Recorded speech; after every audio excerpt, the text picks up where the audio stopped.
folks, I want to welcome you to the first episode of Peep Peep's Corner. This video is going to be a little bit longer than normal because I'm going to have this introduction with it. The subsequent videos won't have any introduction, it'll just be tutorials or whatever else I decide to do. But I wanted to give you a little explanation as to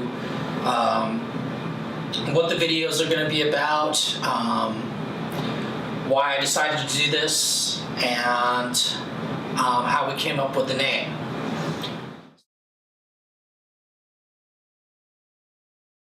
A couple weeks ago I had a couple of friends of mine who were asking me questions about correcting some photos in Photoshop, as well as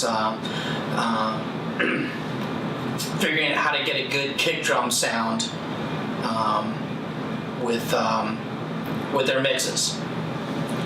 So I decided an easier way than actually trying to go back and forth via email and things like that was to go ahead and put together a little video tutorial for each of them, which I did, and I enjoyed it. I had a really good time doing it. So I decided it was something I wanted to try more of, and that led us to putting together Peep Peep's Corner.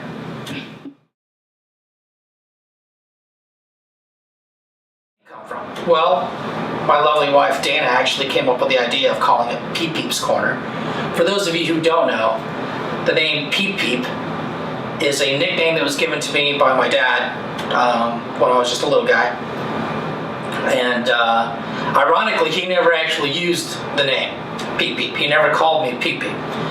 He either referred to me as son or Frankie, but never Peep Peep. It was all my aunts and uncles and on both sides of the family that used the nickname.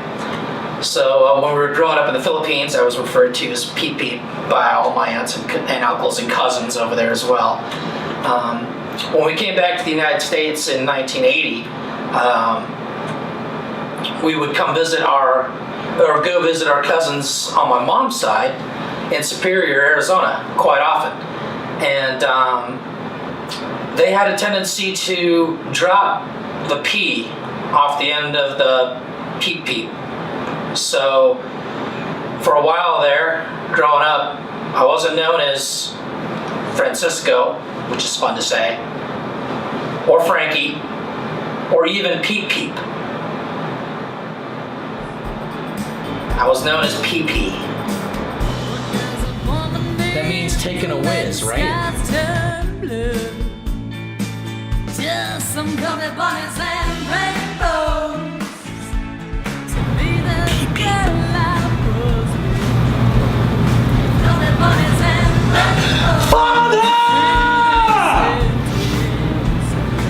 My sister has a nickname too. I'm not gonna tell you what it is. Yes, I am.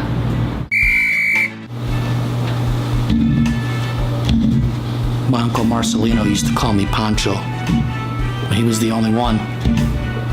Everybody else called me Peep Peep. Shit.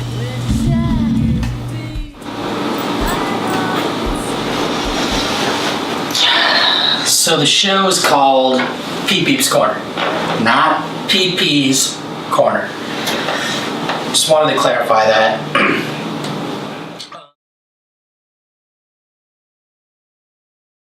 Well, it's going to be about things that I hope interest anybody who's viewing the show, but I also wanted to keep it interesting for myself as well. So it's going to cover topics from photography, music production, playing guitar, different types of gear. It's going to cover cooking. It's going to cover travel. I may even interview some friends who have interesting and exciting projects going on. It's going to cover a wide range of items. I don't want to stick to just one type of thing, like just giving you guitar lessons or just giving you lessons in photography. I want it to be a nice wide range of items that I cover. That's going to keep it interesting for me and hopefully interesting for you as well. So that is the introduction to the Peep Peep Show. The first tutorial is coming up here in just a minute. Hope you enjoy it. It's a Photoshop tutorial, and I'd like to personally thank my friend Elizabeth Beecher Feldman for providing me with the photo that I used for this particular tutorial.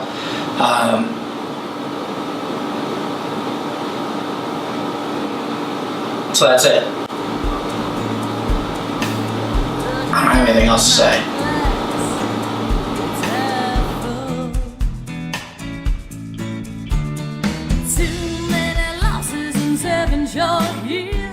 Hey folks, I'd like to welcome you again to the first episode of Peep Peep's Corner, and hope you enjoyed the intro again.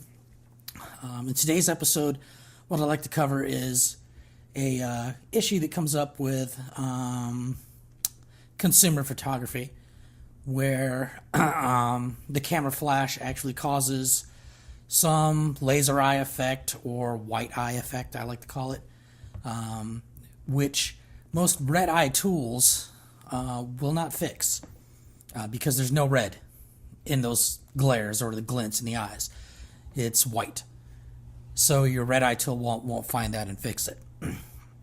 I'm going to be using Photoshop today, and highly recommend Photoshop. It's a great piece of software. And what I'd like to do is show you how I'm going to go from this photo where you see the white eyes here to looking like this. Seems a lot more natural looking. So what I would like to do is let's start here with the uncorrected photo.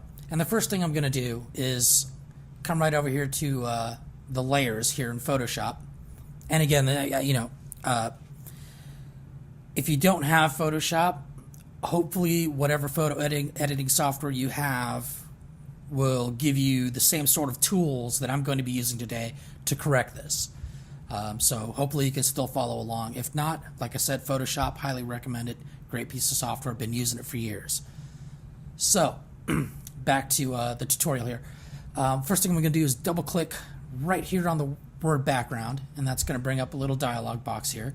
And in this dialog box, it's going to change it, basically converting it from a background layer to a standard editing type layer. And it's going to name it layer 0. I'm just going to leave it layer 0. That's fine, and click OK. The next thing I'm going to do is come back over here to where it says layer 0, and I'm going to right click on that and choose duplicate layer. Now it's going to want to name it in the same dialog box that pops up here. It's going to want to name it layer 0 copy. I like to rename that to layer 1, and then click OK. And if you'll notice back over here, layer 1 is sitting on top of layer 0, and that's what we want. We're going to make sure layer 1 is highlighted. Click there, it's highlighted. We're going to be working on layer 1, and this is just basically a safety mechanism to get back to the original layer should we make any mistakes, or should we make a huge mistake, or if we want to go back and try something different with the photo later. We still have the bottom layer there, which is the original photo to work with. Okay, so first thing I want to do after we've created our layers here, and we're going to be working on layer 1 again, like I said. First thing I want to do is kind of zoom in here, see what we have to work with. So let's zoom into the photo. And I'm going to zoom in right about 400%. And in Photoshop, if you look down here in the corner, it shows you your zoom level. And right now I'm at 400%. That's pretty good working area right there. Okay, so let's look at these glares here that happen in the eyes when this photo was taken. You'll notice it's not just the center of the eye that has the glare, but it kind of shoots off to the upper right there in both of these eyes. In fact, all these eyes, if you look at them, the glare shoots off to the top right. And that's just indicative of the camera being shaken, or camera moving while the photo was being taken. And that's all that is. And I'll show you how to fix that too. So the first thing I want to do is come over here to, and again, since the red eye 2 will not work, what I'm going to do is actually go in here and we're just actually going to paint over these glares and do some smudging, which I'll show you how to do that too. But first off, let's come over here to our paintbrush tool. And let's change the size of the paintbrush tool. In Photoshop, that's your left and right brackets. So left bracket increases the size, or I'm sorry, right bracket increases the size, left bracket decreases the size of the brush. And we're going to go with the right bracket, increase the size just a little bit, get it just about the size of the glare there in the eye. Maybe just a little bit smaller. There we go. Okay. Now what I want to do is come over here to our color palette, click on the top color, which would be our foreground color right here that we want to select. And that's going to be the color that we paint with. Now what I want to do is find a dark color that's left in the eye. And there's always going to be a little bit left, with the exception of maybe animals where the entire eye kind of gets blown out. With humans, usually when there's a glint like this or a glare like this in the eye, there's usually some dark color left, and we want to kind of find the darkest one available. So I'm going to come right up here to the top. Looks like that's pretty dark, and click on that with my eyedropper.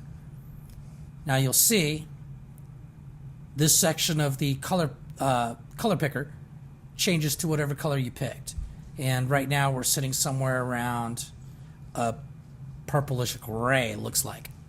And this purple here is indicative that there's kind of a purple color mask going over the entire photo, and we'll fix that too towards the end. But right now I kind of want to see where that color is, and then I just want to go a little bit darker, I think. So I'm going to come down here right in this area and select that color for the eye and click OK.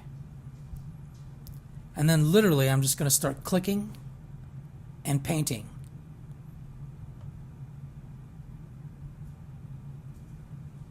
So we click and just start painting over that glare, just where the eye is. We don't want this little streak that came off when the camera moved. We don't want to really touch that with this color. We just want to do the eye, and we're going to do that. Just a few clicks, kind of get a bit of a circle-ish kind of form going there. And that one's done. And then I want to do the same thing over here. I want to come over here, back to my color picker, find a very dark color here. And here again, you can see it shows something that looks, you know, kind of grayish red, dark gray to red. And again, I want to kind of kill some of that red in there. So I'm going to come back here and I'm going to click just a little bit of a darker color and click OK. And then we're going to paint. And just paint over that glare in the eye. Just like that. Now, of course, this doesn't look completely natural yet. We're going to get there, and I'll show you how we do that. So what we want to do, since we've painted out the glare in the eye now, if you'll look over at this set of eyes here, you'll see that there's still a glint in the eye. And that's what we need to add. We just need to add that to make it look natural. So we're going to add that right now. And we're going to do that by going back to our color picker. And I'm going to go ahead and select this glint here, the color of the glint. Again, you can see we've got a lot of, you know, in the purple range here, but it's over towards the grays. And I want to go just a little bit lighter, so I'm going to click right about there and click OK. I'm going to come back to the eyes that we're working on. And I'm going to reduce the brush size. I'm going to make it real small. Right about, I'm going to say there. And what I'm going to do is find the middle of the eye and just click maybe 2 or 3 times. Doesn't have to be a perfect circle here. Maybe even a little more ovalish will look better. And same thing here. On this eye, click, click, and click. And I'm going to call that done. And again, don't be afraid that it doesn't look completely natural yet. We're going to get there. So what I want to do now is address the rest of this glare here that kind of shot up to the top right, you can see these dark lines right here and this dark line here, which is basically the eyelid and a little bit of the shadow of the eyelid covering the eye. We want to correct that so that it looks more natural now. And what we're going to use to do that is called the smudge tool. So we're going to come over here to our blur tool, right click, and you'll notice you get 3 other options here: blur, sharpen, and smudge. We're going to select smudge. That's the tool we want. And that brush size right there looks just about right. Again, maybe just a little bit smaller. And what I'm going to do with the smudge tool allows you to work with a photo kind of like Play-Doh, basically. It lets you smear colors on top of each other that will eventually start to replace each other. And you'll see what I'm talking about when I start doing it. So I'm going to grab this, start in this dark area right here above the eye, and I'm going to click and just little drags. Click and little drags. And you'll see how it's smudging that dark color and all these other colors around it that I'm clicking and dragging, and we're getting rid of that glare, and we're making the eye look more natural again. Maybe grab some of this bit from the Irish that we painted back in, bring this dark back down, and then since we have almost a perfect circle here for our eye, and we want the eyelid to come across that, just click and drag, click and drag, click and drag that dark color, and you'll get a natural kind of look to it there.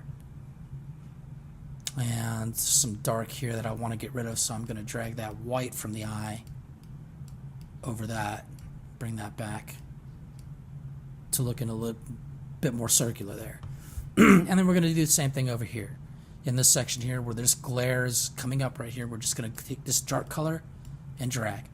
Click and drag. Little drags, clicking often. And the reason you do that is even though there's an undo feature in Photoshop, if you click and hold and make big adjustments and things like that, if you need to undo it, you're going to undo a lot of your adjustments, a huge adjustment.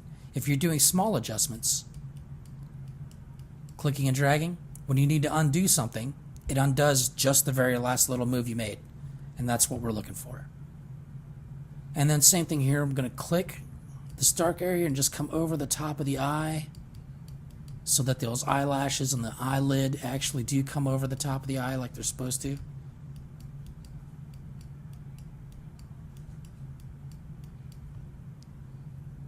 Right about there. And I'm just going to bring this out just a little bit. Okay. So I'm going to call that pretty close to being done. So, since this particular photo has a lot of blur to it, again, the camera was moved while the photo was being taken, apparently. And what we need to do is, since we've painted, the paintbrush tool doesn't take into account the fact that the photo has got a little blur to it or was moved during the photo, and the grain and things like that are going on in this photo. So what we need to do to make the paint job we just did look a little more natural and to go along with the photo is we need to add some blur to it. And we're going to do that by just coming back to where we had our smudge tool, right click, and choose our blur tool. Now my settings for the blur tool up here are 100%. I've got 100% strength going on. And I'm just going to leave the brush right about that size, that's fine. And I'm going to go along with the way the blur is going in this photo, which is to the top right. So I'm going to start right about here, and I'm going to click and just do a little drag over the eye. And then here, and here, and here. Same thing there, maybe just one more time. And do it with this eye too. Click and drag, little drags, just blur that eye a little bit. And you'll see how that almost sets it in to the back into the photo, the eyes. And that looks like we're pretty well done with it. It looks pretty good. Again, close up, yeah, you're probably going to still see it look a little bit unnatural, but it looks a lot better than it did with all those glares in the eyes. And if we back out now, if we just come back out to the full version of the photo, you can take a look at her eyes compared to what we started with here and see that that's a huge improvement. Now, technically, I would do the same thing with these eyes and these eyes. The same techniques. Go through, paint in, find the dark color, paint over that glare, and then come back with the smudge tool and smudge the rest of that glare out of there, and then add the glints back in, and then add a little blur. Okay? Now, to color correct this photo, or to get it as best as we can do, just a real quick fix. The cool thing in Photoshop, you can come right to Image, Adjustments, or I'm sorry, Image, and then go right to Autotone. And you can see that immediately brought back, get rid of that purple haze that was over the photo, and brought back the skin tones to looking a little bit more natural, the eye tones as well, hair and all that good stuff. Brought a little more contrast between all the objects here in the photo and the people. And then Image, Auto Color, and you can see that added just a little blue to the photo, cooled it off a little bit so it wasn't quite as warm, which is fine. If you like it a little warmer, you can always back that off, or just go back to Edit and Undo, Auto Color, and it'll bring you back to the warmer photo. But this one in particular, for some reason, Photoshop saw it and said, hey, this needs to be a little cooler. And I usually trust what it does, with a few exceptions where I go back and adjust myself. And that's it. Now, if we do that with all three sets of the other eyes, or two sets of other eyes, we wind up with a photo that looks a little bit more natural here. The only thing with this particular one, I would have liked to make his eyes a little bit darker, I think. But and I can go back and fix that later. But between these two ladies and my friend Elizabeth here, the eyes look a lot more natural. And that's what we're going for. That's the best way to fix these things. When the red eye tool won't go in and find any red, because the glare itself is white in color or yellow in color. You'll even see blue sometimes. Just depends on the conditions where the photo was taken. So that's how you fix that. I hope you guys learned something from that. I hope you can take something away and actually use that for some of your photos if you have any issues with the white glares or the yellow glares like that in the eyes. Until next time, everybody have a great day. Enjoy yourselves. And enjoy taking photos. All right.